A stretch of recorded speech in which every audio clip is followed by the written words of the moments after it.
I'm Carol Cohn, and welcome to Purpose 360, the podcast that unlocks the power of purpose to ignite business and social impact. The next series of Purpose 360 episodes were taped in person on site at the One Young World Summit that was held in Montreal this year. For those of you who are not familiar with One Young World, I hope that these conversations will get you very, very excited to follow them online because they are making terrific impact around the globe. At the conference, there were nearly 2,000 Changemakers, and you have to apply to get accepted to this amazing event. And some leaders at the conference say, it's harder to get into this conference than it is to get into Harvard. Wow. The young ambassadors represented 190 countries, and you should think of this like the Olympics for change making. Also in attendance were leaders across the board around the world. Think older individuals like myself who have worked in the field for so many years, helping to make change.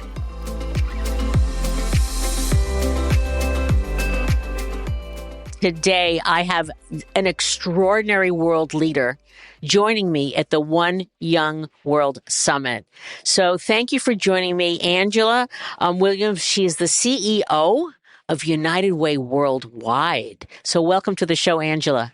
Carol, thank you so much for allowing me to be here with you. Oh, it's my pleasure. It's my pleasure. So let's start with a little bit of your background because it's illustrious to give our listeners the context of your firepower.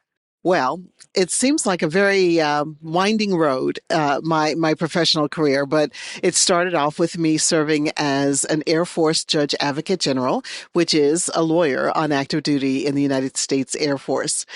When I left the Air Force, I became a federal prosecutor in the U.S. Attorney's Office in the Middle District of Florida, then on to the Department of Justice Civil Rights Division, then with a man I call my godfather, Senator Edward M. Kennedy, and worked on his Senate Judiciary Committee staff. From there, private practice, then Sears, and there is this moment in history that we all remember, and that is called Hurricane Katrina. Right. And I was appointed by both President Bush and President Clinton to serve on the Bush-Clinton-Katrina Fund as their faith-based leader to provide grants to rebuild houses of worship, because I'm also an ordained Baptist minister. Well, you have no time to sleep with that sort of resume. Okay, so then how did you get to United Way? After finishing my work with the Bush-Clinton-Katrina Fund, I decided to stay in the nonprofit sector. I loved it so much, became the general counsel of YMCA of the USA, on to CEO of Easter Seals, which is a national disability organization, and now here at United Way Worldwide, operating 1,100 local United Ways in 37 countries. You really don't sleep, but you look fabulous. So that's great. So I want to go right to, why are you here at the One Young World Summit? United Way and youth. I know about Live United, which I love. Is that campaign still going? We are launching a brand new brand next month. Oh, well, I love Live United, so I'm sure it's going to be even better. So that's great. So maybe you can give a little bit of a foreshadow on that. But why are you here in Montreal? What I am so incredibly thankful for is one of my board members, Michelle Parmalee with Deloitte, insisted that I meet with Kate Robertson, who is the co-founder of One Young World. That happened last year. Kate said, Angela, the young people at One Young World must hear your voice. I want you to come. And I showed up last year in Belfast, Northern Ireland, my first experience with One Young World. And today here in Montreal, Canada is my second time.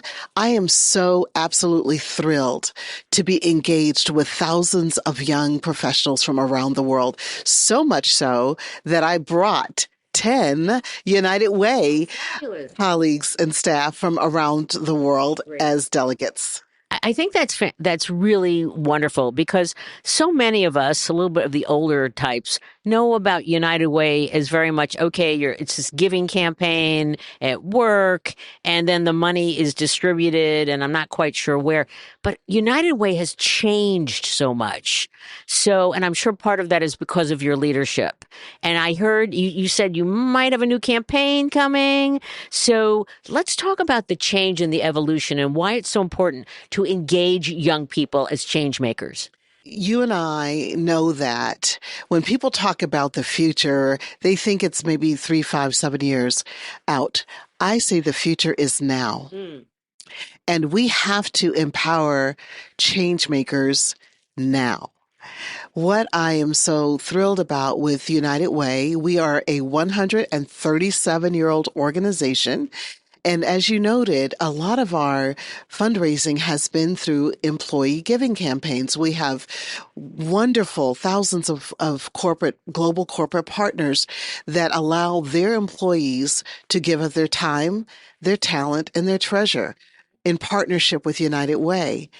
What's also very special, though, is that the funds that we raise annually, we raise several billion a year, we actually distribute to 29,000 other nonprofits.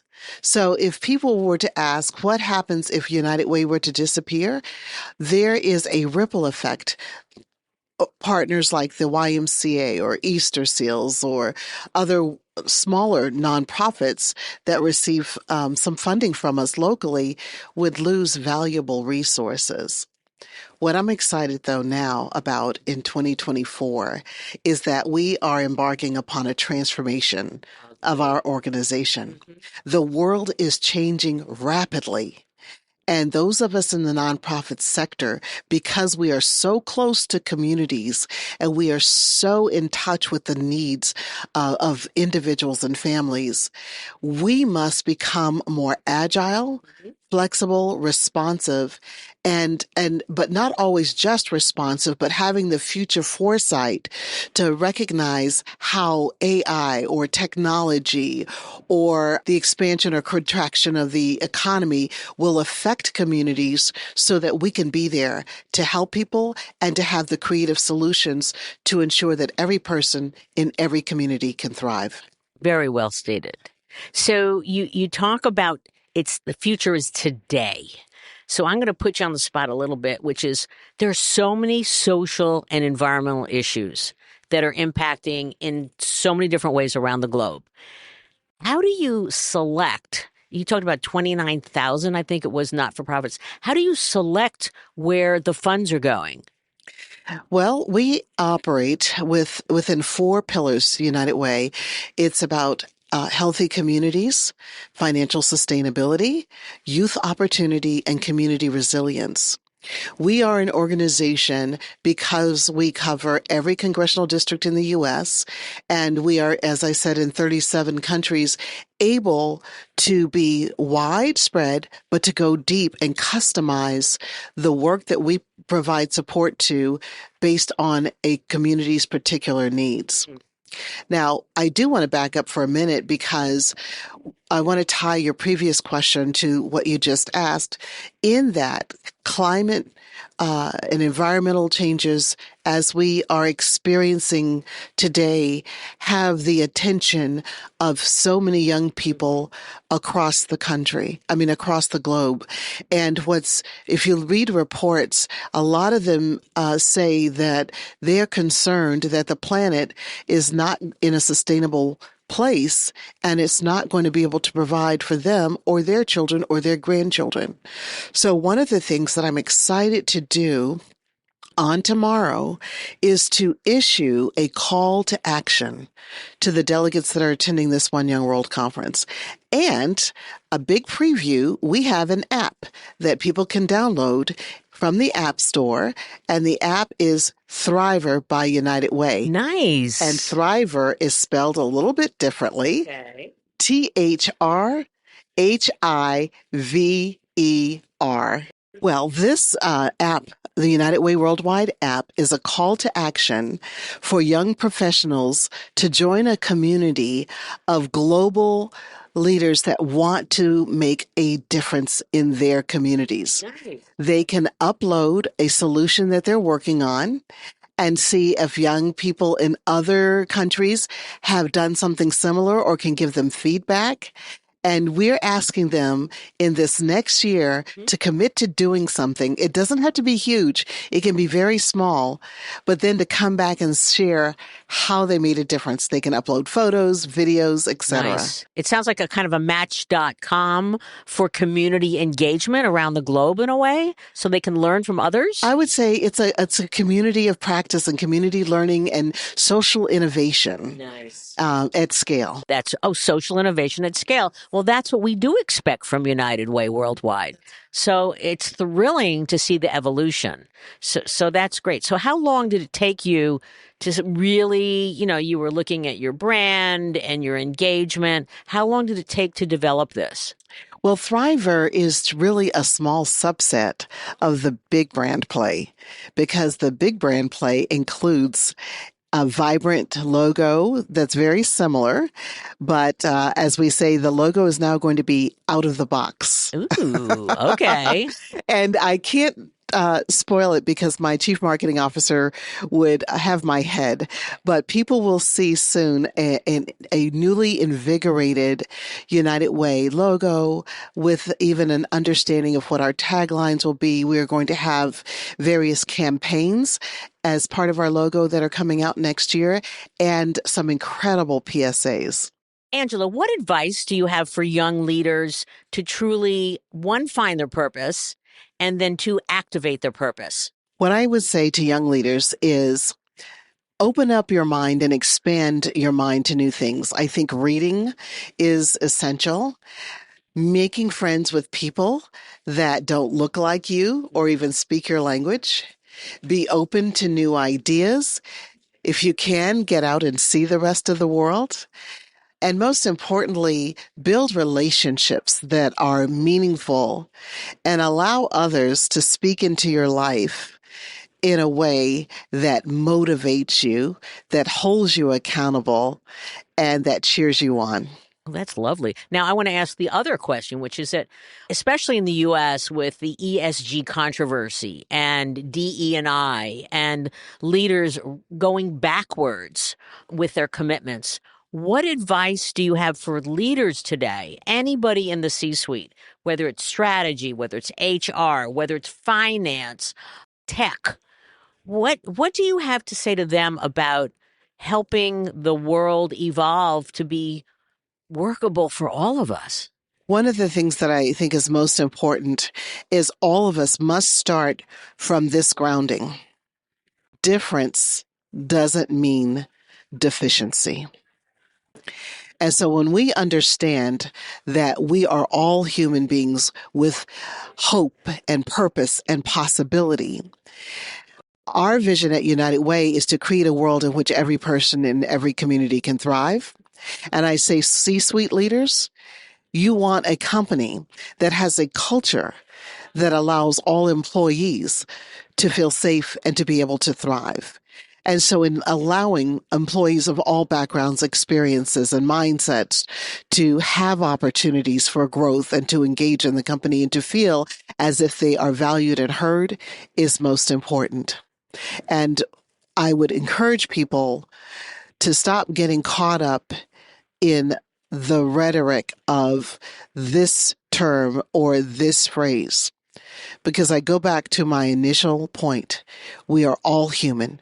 We all have a right to be here, and we all should be free to engage in a meaningful way that makes us go home from the workplace and feel good, or live in a community where we feel safe and welcome and can thrive. So you're here at the summit.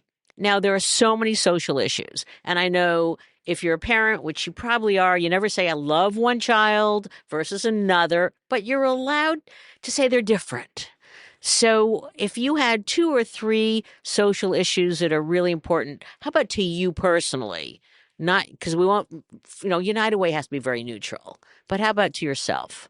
For me personally, I am concerned about education opportunities for young people, having access, because education is really the key to opening up one's mind and to opportunities.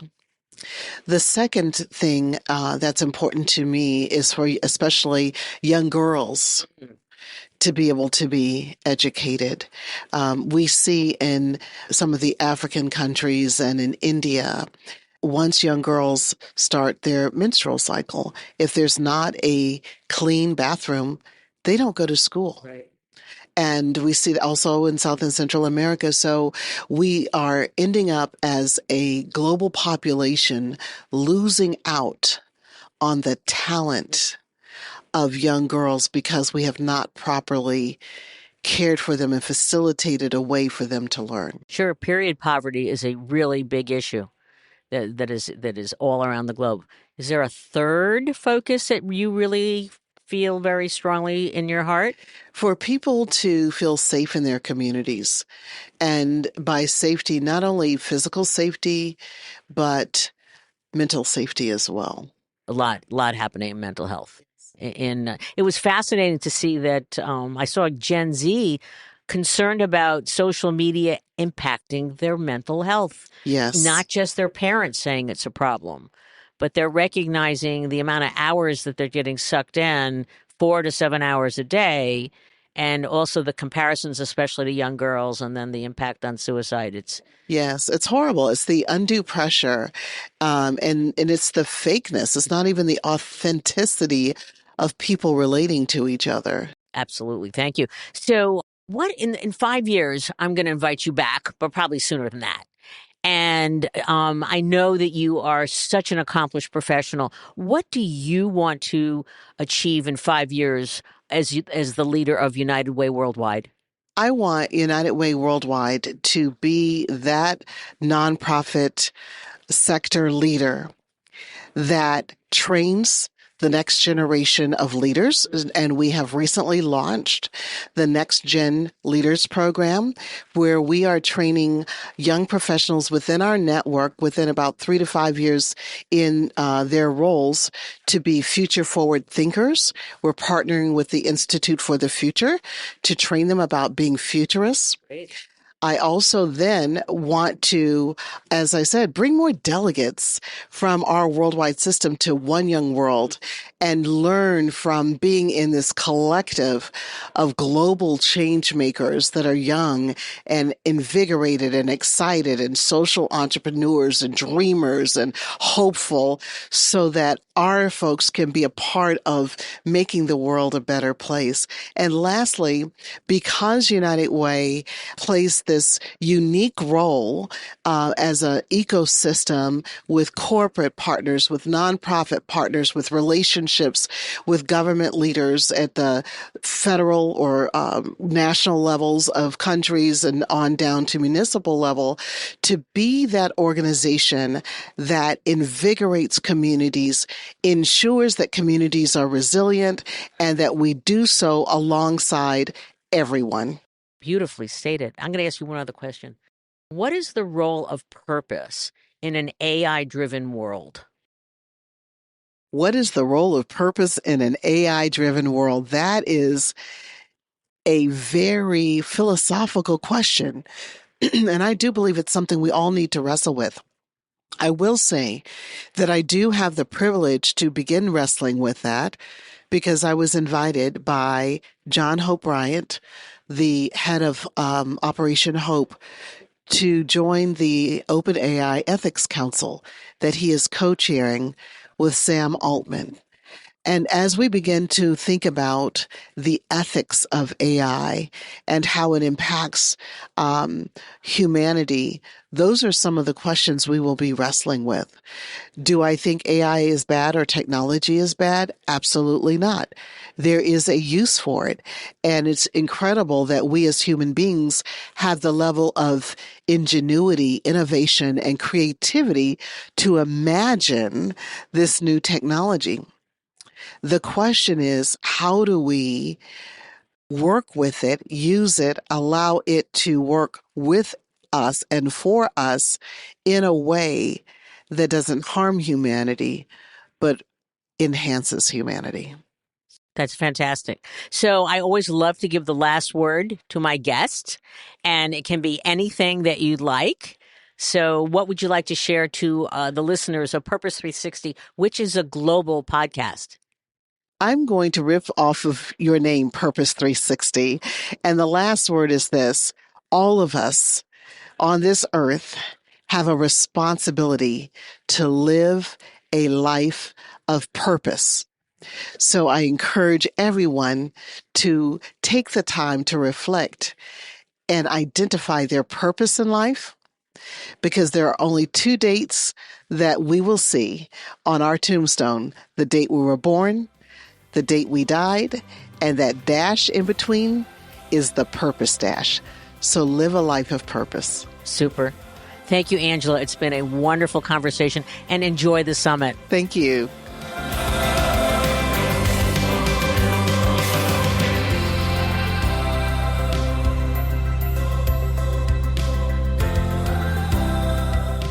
This podcast was brought to you by some amazing people, and I'd love to thank them. Ann Hundertmark and Kristen Kenny at Carol Cone on Purpose, Pete Wright and Andy Nelson, our crack production team at True Story FM, and you, our listener. Please rate and rank us, because we really want to be as high as possible as one of the top business podcasts available, so that we can continue exploring together the importance and the activation of authentic purpose. Thanks so much for listening.